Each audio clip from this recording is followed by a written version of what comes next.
الحمد لله رب العالمين الصلاة والسلام على رسوله الكريم أما بعد فأعوذ بالله من الشيطان الرجيم بسم الله الرحمن الرحيم قال الله تعالى لا أقسم بهذا البلد صدق الله العظيم بقول شاعر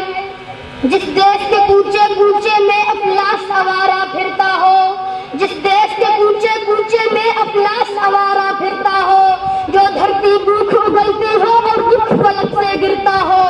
جہاں ننھے منھے بچے بھی بے آہوں پہ پالے جاتے ہو جہاں سچائی کے مجرم بھی زندان میں ڈالے جاتے ہو جس دیش کی مٹی برسوں سے یہ دکھ جگر پہ سہتی ہو اور اپنے دیش کے لوگوں کو آزادی مبارک کہتے ہیں انتہائی قابل احترام اساتذہ کرام اور میرے ہم مقصد ہم ذہن ہم نوا دوستو السلام علیکم ورحمۃ اللہ وبرکاتہ۔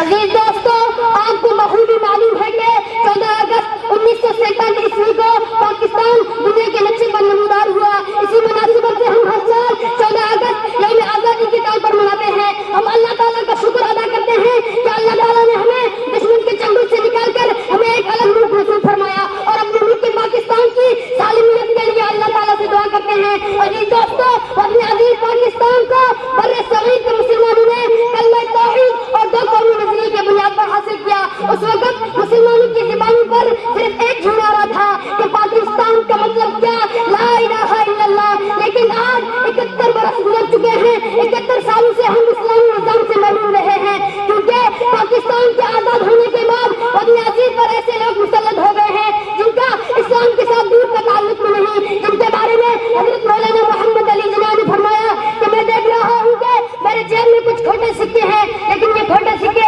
آج کے سیکولر حکمران ہیں جن کے بارے میں شاعر کہتا ہے مقتل سے اپنی یاری ہے ابدار پرانا لگتا ہے، مقتل سے اپنی یاری ہے ابدار پرانا لگتا ہے، صدیوں سے کٹنا عادت ہے ہر وار پرانا لگتا ہے، تم سنگ اٹھاؤ یا خنجر حق بات ہمیں یہ کہنی ہے، یہ ظلم تشدد سرکار پرانا لگتا ہے۔ عزیز دوستو، آج ہم جس ملک میں رہ رہے ہیں یہ ملک ہمیں آسانی سے حاصل نہیں ہوا۔ اس ملک کو حاصل کرنے کے لیے ہزاروں لوگ شہید کیے گئے اور ہزاروں عورتیں بیوہ ہو گئی اور ہزاروں ماؤں اور بہنوں کی عظمتیں لوٹ لی گئی، یعنی کہ اس ملک کو حاصل کرنے کے لیے ہمارے آباء و اجداد نے ہر قسم کی قربانیوں سے دریغ کیا۔ عزیز دوستو، پاکستان اللہ تعالیٰ کی طرف سے انعام ہے۔ اللہ تعالیٰ نے پاکستان کو ہر چیز دیا، ہر موسم میں پاکستان کے اندر طرح طرح کی فصلیں تیار ہوتی ہیں۔ اللہ تعالیٰ نے پاکستان کو ذہین لوگ عطا فرمائے ہیں جن کا ایک مثال ہمارے سامنے ڈاکٹر عبد القدیر کی صورت میں موجود ہے۔ پاکستان میں سب کچھ ہے، پاکستان میں اگر نہیں ہے تو مخلص قیامت اور اسلامی نظام نہیں ہے۔ عزیز دوستو، قائد اعظم رحمۃ اللہ علیہ سے کسی نے پوچھا کہ پاکستان کا دستور کیا ہوگا تو قائد اعظم رحمۃ اللہ علیہ نے فرمایا کہ پاکستان کا دستور وہ دستور ہے جو 1400 سال پہلے نبی مہربان پر نازل ہوا۔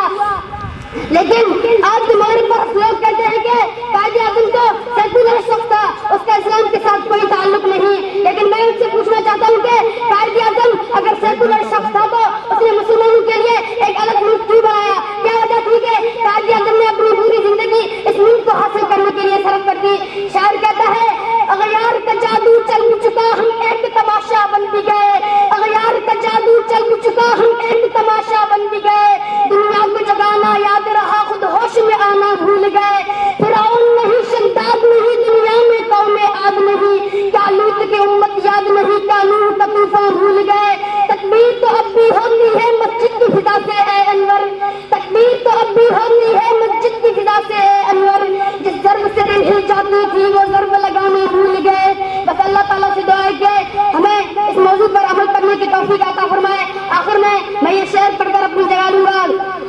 یہ عظمت باطل دھوکہ ہے یہ ثروت کافر کچھ بھی نہیں، یہ عظمت باطل دھوکہ ہے یہ ثروت کافر کچھ بھی نہیں، مٹی کے کھلونے ہیں سارے یہ کفر کا لشکر کچھ بھی نہیں، اللہ سے ڈرنے والوں کو باطل سے ڈرانا مشکل ہے، گر خوف خدا ہو دل میں تو طاغوت کے پیکر کچھ بھی نہیں،